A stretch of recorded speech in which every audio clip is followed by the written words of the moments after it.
Hey there, Kristen Galloway, licensed occupational therapist and certified dementia care specialist. Welcome back. I get lots and lots of questions from my clients and also from emails and comments on my videos from individuals who are caregivers about how to increase cooperation. So this might be something that you're working with someone who is refusing bathing, or they don't want to change their clothes when they really need to. They don't want to brush their teeth. Um, the tips I'm going to share today, I'm going to give you 4 strategies that you can use, and they can be used for those scenarios, but really virtually any task to increase cooperation and make your caregiving job easier. So like I said, I'm going to go over the 4 things and we'll dive in a little bit deeper for each one. So 1 is going to be prepare ahead of time. 2 is going to be reserve extra time. 3 is going to be give step-by-step instructions, 1 step at a time. And then the last thing is to let the person with dementia do as much of the task as possible. So don't try to do everything for them. So let's dive in and break this down by each individual strategy. So prepare everything ahead of time. So when I say this, I mean if you are going to prepare to help the person with dementia with bathing, we would get all of the bathing supplies pulled aside, kind of set them up in order of how you're going to need to use them. Go ahead and get out the clean clothes, the towels, anything that you're going to need in the bathroom, bring it all in there so that you don't have to step away and get something. Obviously, safety is a consideration with bathing, but even with any of the other tasks like brushing teeth or preparing a snack, whatever it is, we want to get everything together in one place. It's going to conserve time. It's going to conserve energy for you and the person with dementia. It's going to decrease any kind of confusion. It's going to help them attend or pay attention to the task and focus on the next step versus you having to step away and go get some more supplies. And it's gonna actually make the task go a little bit more quickly and a little bit more smoothly. So get all of your supplies together ahead of time. That's number 1.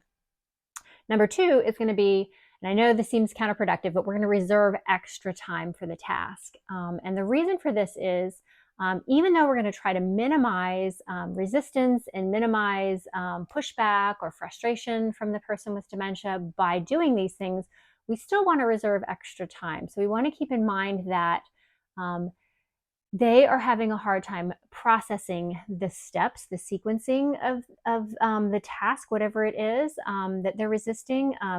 They often have forgotten some of the steps or feel confused about what order this is all supposed to go in. And so it might take a little bit longer. It might take a little bit of coaxing. You might have to do a little bit of distraction here and there. And so we always want to reserve a little bit of extra time when it's going to be a task that is difficult for them or that they've been resistant to in the past.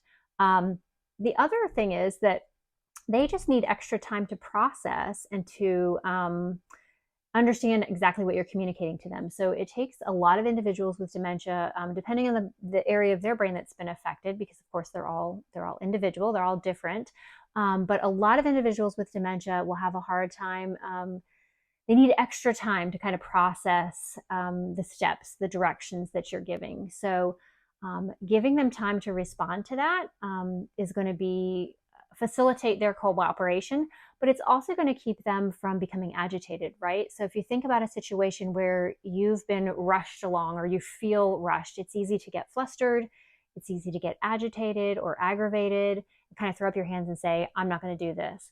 And so the last thing that we want to do is rush them through a task that they already kind of aren't feeling too hot about, aren't feeling too great about. So we don't want to rush them through that task. We want to give them plenty of time to respond to us without feeling like we're pressuring them. So reserve extra time and it will actually make the whole task go smoother. All right, number 3, we're going to give step-by-step directions 1 at a time. So rather than approaching the person who is resistant to, again, let's use the example of bathing, and say, okay, it's time for your bath. We're going to go take a bath.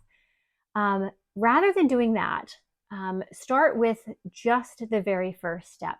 Like, okay, come on, we're going to go into the bathroom for a second, right? So once we get into the bathroom, okay, I'd like for you to go ahead and start to unbutton your shirt, right? And so we're walking through that task. If they need help with the unbuttoning, then of course you can jump in and assist, but try to let that person kind of move at their own pace and respond. And if they start to say, well, I don't need a bath, I just had one, that's okay. Just unbutton your shirt, right? And so just break down those steps. After we get the shirt unbuttoned, then we move to the next step. We're going to unbuckle the belt, move right through that whole process. Okay, I've already got the water drawn for you. Step into the water, right?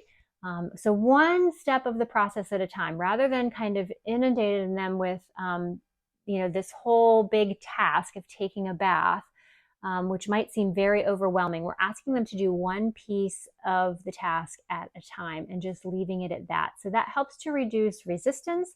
It helps to reduce anxiety about the situation because they're just following those one-step directions rather than knowing that they have this big, huge task they have to complete. So try that. Number 4, we're going to, again, let them do as much of the task as possible within their abilities and within safety considerations. So obviously all of us want to feel like we can do things for ourselves, like we're competent and capable. We want to feel independent. We want and we need to have that autonomy as much as we possibly can in our lives. And so just jumping in and doing a task for someone, think about how you would feel if someone did something to you rather than doing something with you. And so that's kind of the essence of this is, of course, provide help and assistance and support where it's needed, but don't jump in and do a task for someone if they're capable of doing it themselves, even if it takes extra time, even if it's not perfect or exactly the way that you would do it. Allowing them to maintain that sense of autonomy, that sense of control of the situation is going to reduce their anxiety and reduce the pushback or the resistance to doing the task overall.